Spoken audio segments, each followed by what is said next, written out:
21ನೇ ತಾರೀಕು ಏನು ಹುಬ್ಳಿ ಟೌನಲ್ಲ ಗ್ರಾಮದಲ್ಲಿ ಹುಬ್ಳಿಯಲ್ಲಿ ನಡೆದಂಥ ಒಂದು ಘಟನೆಗೆ ಸಂಬಂಧಿಸಿದಂತೆ ಮೇಲ್ಜಾತಿಯ ಹುಡುಗಿ ಮತ್ತು ಕೆಳಜಾತಿಯ ಹುಡುಗ ಮದುವೆಯಾಗಿರ್ತಾರೆ. ಮದುವೆಯಾಗಿ ಹುಡುಗಿ 7-8 ತಿಂಗಳು ಗರ್ಭಿಣಿ ಇರ್ತಾಳೆ. ಆ ಒಂದು ಕೆಳಜಾತಿಯ ಹುಡುಗನನ್ನು ಮದುವೆಯಾಗಿ ಅಂತ ಹೇಳ್ಬಿಟ್ಟು ತನ್ನ ಸ್ವಂತ ತಂದೆನೇ ಮಗಳನ್ನು ಹತ್ಯೆ ಮಾಡಿದ್ದಾನೆ. ಈ ಮರ್ವಾದಿ ಹತ್ಯೆಯನ್ನು ಖಂಡಿಸಿ ಇಂದು ನಾವು ಮಾನ್ಯ ತಹಸೀಲ್ದಾರಿಗೆ ಒಂದು ಮನವಿ ಕೊಟ್ಟೇವೆ.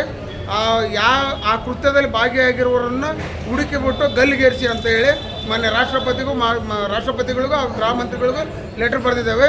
ಈ ವಿಚಾರವಾಗಿ ಈ ನಿಜ ಒಂಥರ ಬೇಸರ ಆಗುತ್ತೆ ಇದು ಮಾತಾಡೋಕ್ಕೆ. ಈ 75ನೇ ವರ್ಷಗಳನ್ನು ಕಂಡು ಸ್ವಾತಂತ್ರ್ಯ ನಾವು ಕಂಡ್ರು ಇನ್ನೂ ಜಾತಿ ಧರ್ಮ ನಾವು ಇದರಲ್ಲೇ ಒಂದು ಕೊಚ್ಚೆಯಲ್ಲಿ ಬಿದ್ದು ಒದ್ದಾಡಕತ್ತೇವೆ ಅಂದ್ರೆ ನಮ್ಮಂಥ ದುರದೃಷ್ಟಗಾರರು ಯಾರಿಲ್ಲ ಅಂತ ನನ್ನ ಅನಿಸಿಕೆ. ನಾವು ಅಂಬೇಡ್ಕರ್ ಸೇವಾ ಸಮಿತಿಯಿಂದ ತಾಲೂಕು ಅಧ್ಯಕ್ಷ ಪ್ರವೀಣ್ ಅಂತ. ಏನು ನಿನ್ನೆ ಹುಬ್ಬಳ್ಳಿಯಲ್ಲಿ ಒಂದು ಮನಕುಲುಕುವ ದೃಶ್ಯ ನಡೆದಿದೆ. ನಮ್ಮ ಇದು ಹಿಂದೂ ಮಾದಿಗ ಸಮುದಾಯದ ಹುಡುಗ 8 ತಿಂಗಳ ಹಿಂದೆ ಹುಡುಗಿನ ಮದುವೆಯಾಗಿ ಅವಳನ್ನು ಕಾನೂನುಬದ್ಧ ಮದುವೆ ಆಗಿರ್ತಾನೆ.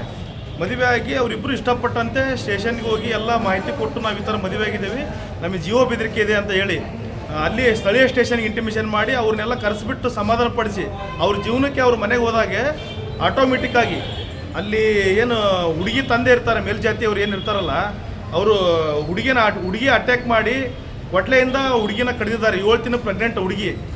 ಇಂಥ ಪ್ರಕರಣಗಳು ಸಾಕಷ್ಟು ನಡೀತಾ ಇದ್ದಾವೆ. ಯಾವುದೇ ಥರ ಕಾನೂನು ಭಯ ಇಲ್ಲ, ಅಸ್ಪೃಶ್ಯತೆ ಇಲ್ಲ ಅನ್ನೋರಿಗೆ ಇದು ಒಂದು ಮೇನ್ ಉದಾಹರಣೆ. ಇದು ನಾವೆಲ್ಲ ಒಂದು ಅಂತಾರೆ. ಇಂಥ ಪ್ರಕರಣಗಳು ಬಂದಾಗ ಯಾವುದೇ ಥರ ಯಾರು ಧ್ವನಿ ಎತ್ತಲ್ಲ. ನೀವು ನಮ್ಮ ಜೊತೆ ನಿಂತ್ಕೊಂಡಾಗ ಮಾತ್ರ ನೀವೆಲ್ಲ ಸೇರಿ ನಾವೆಲ್ಲ ಹಿಂದೂ ಅನ್ನೋಕ್ಕೆ ನಮಗೊಂದು ಖುಷಿ ಆಗುತ್ತೆ. ಇವತ್ತು ದಲಿತರ ಮೇಲೆ ದಬ್ಬಳಿಕೆ ಆಗುತ್ತೆ, ಇನ್ನೊಂದು ಏನೋ ಆಗುತ್ತೆ, ಹೆಣ್ಮಕ್ಳು ರೇಪ್ ಮಾಡ್ತಾರೆ ಅನ್ನೋ ಟೈಮ್ ಬಂದಾಗ ಯಾವುದನ್ನು ಹಿಂದೂಗಳು ಬಂದು ನಮ್ಮನ್ನ ರಕ್ಷಣೆ ಮಾಡಲ್ಲ, ಏನಿಲ್ಲ. ನಾವೊಂಥರ ಹಿಂದೂಗಳು ಅನ್ಕನಕ್ಕೆ ನಮಗೆ ಒಂಥರ ಬೇಜಾರಾಗಿಬಿಡುತ್ತೆ ಈ ವಿಚಾರದಾಗಿ. ಏನು ಹುಬ್ಳಿ ಪ್ರಕರಣ ಏನಿದೆ ಅದನ್ನು ಸೂಕ್ತ ಕಠಿಣ ಕ್ರಮ ಅಷ್ಟೇ ತಗೊಳೋದಲ್ಲ, ಅವ್ರಿಗೆ ಗಲ್ಲು ಶಿಕ್ಷೆ ಆಗಬೇಕು.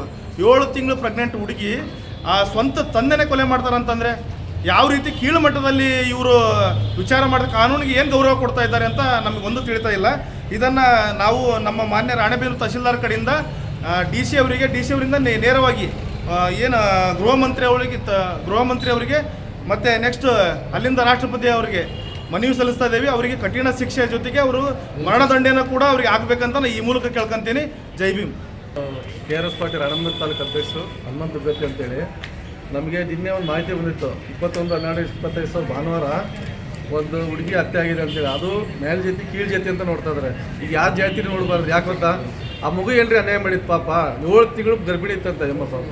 ಈಗ ಮೇಲ್ಜಾತಿ ಕೀಳು ಜಾತಿಯನ್ನು ಮದುವೆ ಆಗ್ಯಾನ ಅಂತೇಳಿ ತಂದೆನೇ ಆಕೆನ ಕೊಲೆ ಮಾಡಿ ಸಾಯಿಸಿರ್ತಾನೆ. ಅದಕ್ಕೋಸ್ಕರ ನಾವು ತಾಲೂಕು ದಂಡಾಧಿಕಾರಿಗಳ ಮುಖಾಂತರ ರಾಷ್ಟ್ರಪತಿಗಳಿಗೆ ಹಾಗೂ ಗೃಹ ಮಂತ್ರಿಗಳಿಗೆ ಒಂದು ಮನವಿ ಸಲ್ಲಿಸ್ತಾ ಇದ್ದೀವಿ.